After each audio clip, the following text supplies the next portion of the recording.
Big boss ಮನೆಯಿಂದ ಹೊರಬರಲು ಹನುಮಂತ ನಿರ್ಧಾರವನ್ನ ಮಾಡಿದ್ದಾರೆ. ಸೊ ಧನರಾಜ್ ಪ್ರತಿಕ್ರಿಯೆ ಏನಿತ್ತು, ಸೊ ಏನ್ ಹೇಳಿದ್ರು ಹನುಮಂತ ನೋಡ್ಕೊಂಬರೋಣ ಬನ್ನಿ ವೀಕ್ಷಕರ. ಈ ವಿಡಿಯೋ ನೋಡೋಕ್ಕೂ ಮೊದಲು ನೀವು ನಮ್ಮ ಚಾನಲ್ಗೆ ಸಬ್ಸ್ಕ್ರೈಬ್ ಆಗಿಲ್ಲ ಅಂದ್ರೆ ಈ ಕೂಡಲೇ ಸಬ್ಸ್ಕ್ರೈಬ್ ಆಗಿ, ಹಾಗೆ ಪಕ್ಕದ ಬೆಲ್ ಐಕನ್ ಕ್ಲಿಕ್ ಮಾಡ್ಕೊಳ್ಳಿ ವೀಕ್ಷಕರೇ. ಬಿಗ್ ಬಾಸ್ ಮನೆಯಲ್ಲಿ ಹನುಮಂತ ಚೆನ್ನಾಗಿ ಆಟ ಆಡ್ತಾ ಇದ್ದಾರೆ. ಆದರೆ ಅವರಿಗೆ ಈಗ ಬಿಗ್ ಬಾಸ್ ಆಟ ಸಾಕು ಅನಿಸ್ತಿದೆ. ಅವರಿಗೆ ಉತ್ತಮ ಓಟ್ ಸಿಗುತ್ತಿದೆ. ಆಗಿದ್ರೂ ಕೂಡ ಅವರು ಇಂತಹ ನಿರ್ಧಾರಕ್ಕೆ ಬಂದಿದ್ದಾರೆ. ಹನುಮಂತ ಅವರಿಗೆ ಆಪ್ತ ಗೆಳೆಯ ಧನರಾಜ್ ಬುದ್ಧಿ ಹೇಳಿದ್ದಾರೆ. ಮುಂದಿನ ಅವರ ನಿರ್ಧಾರ ಹೇಗಿರಲಿದೆ ಎಂಬುದು ಕೌತುಕ ಮೂಡಿದೆ ವೀಕ್ಷಕರೇ. ಸಿಂಗರ್ ಹನುಮಂತ ಅವರು ಬಿಗ್ ಬಾಸ್ ಕನ್ನಡ ಸೀಸನ್ನಲ್ಲಿ ಬಹಳ ಫೇಮಸ್ ಆಗಿರುವುದು. ಶೋಗಳಲ್ಲಿ ಸ್ಪರ್ಧಿಗಳಿಗಿಂತ ವಿಭಿನ್ನವಾಗಿ ಗುರುತಿಸಿಕೊಂಡಿದ್ದಾರೆ. ಅವರನ್ನ ಇಷ್ಟಪಡುವ ವೀಕ್ಷಕರ ದೊಡ್ಡ ಸಂಖ್ಯೆ ಇದೆ. ಪ್ರತಿ ವಾರ ಅವರಿಗೆ ಉತ್ತಮವಾಗಿ ಓಟ್ಗಳು ಬರ್ತಿವೆ. ಆದರೆ ಯಾಕೋ ಹನುಮಂತ ಅವರು ಬಿಗ್ ಬಾಸ್ ಆಟವನ್ನು ತೊರೆಯುವ ಬಗ್ಗೆ ಮಾತನಾಡಿದ್ದಾರೆ. ಈ ಒಂದು ವಿಡಿಯೋ ಸಿಕ್ಕಾಪಟ್ಟೆ ವೈರಲ್ ಆಗಿದೆ ವೀಕ್ಷಕರೇ. ಹನುಮಂತ ಅವರು ಈ ಕುರಿತು ಧನರಾಜ್ ಜೊತೆ ಚರ್ಚೆ ಮಾಡಿದ್ದಾರೆ. ಆದರೆ ಧನರಾಜ್ ಅವರು ಹನುಮಂತನಿಗೆ ಧೈರ್ಯ ತುಂಬಿದ್ದಾರೆ.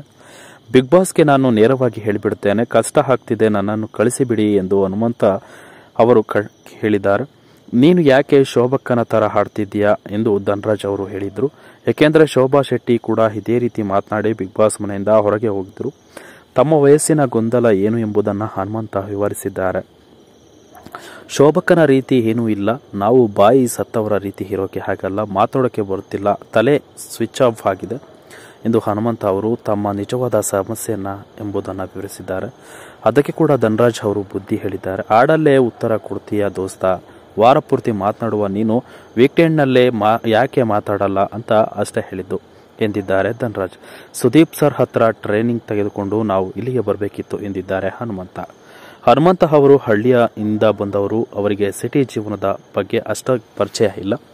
ವೈಲ್ಡ್ ಕಾರ್ಡ್ ಮೂಲಕ ಬಿಗ್ ಬಾಸ್ ಮನೆಗೆ ಬಂದಾಗ ಅವರಿಗೆ ಎಲ್ಲವೂ ಹೊಸದಾಗಿತ್ತು.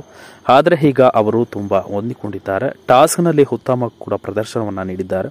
ಅವರ ಕಡೆಯಿಂದ ಭರ್ಜರಿ ಮನರಂಜನೆ ಕೂಡ ಸಿಗುತ್ತಿದೆ. ಆದರೂ ಸಹ ಫಿನಾಲೆ ಹತ್ತಿರ ಆಗ್ತಿದ್ದಂತೆ ಅವರ ಆಟ ತೊರೆಯುವ ಬಗ್ಗೆ ಮಾತನಾಡಿರುವುದು ಅವರ ಅಭಿಮಾನಿಗಳಿಗೆ ಖಂಡಿತವಾಗಿಯೂ ಬೇಸರವನ್ನು ತರಿಸಿದೆ ವೀಕ್ಷಕರು. ಬಿಗ್ ಬಾಸ್ ಮನೆಯಲ್ಲಿ ಹನುಮಂತನ ಈ ಒಂದು ನಿರ್ಧಾರಕ್ಕೆ ಎಲ್ಲರೂ ಕೂಡ ಒಂದು ಬೇಸರವನ್ನು ಹೊರಹಾಕಿದ್ದು ನಿಜ. ನೀವು ಕೂಡ ಬಿಗ್ ಬಾಸ್ ಮನೆಯಲ್ಲಿ ಹನುಮಂತನನ್ನ ಇಷ್ಟಪಡೋದಾದ್ರೆ ಹನುಮಂತನ ನಿರ್ಧಾರಕ್ಕೆ ನಿಮ್ಮ ಅನಿಸಿಕೆಗಳನ್ನು ತಿಳಿಸಿ ಅಂತ ಹೇಳ್ತಾ ಇದ್ದೇನೆ. ಮುಗಿಸ್ತಾ ಇದ್ದೀನಿ.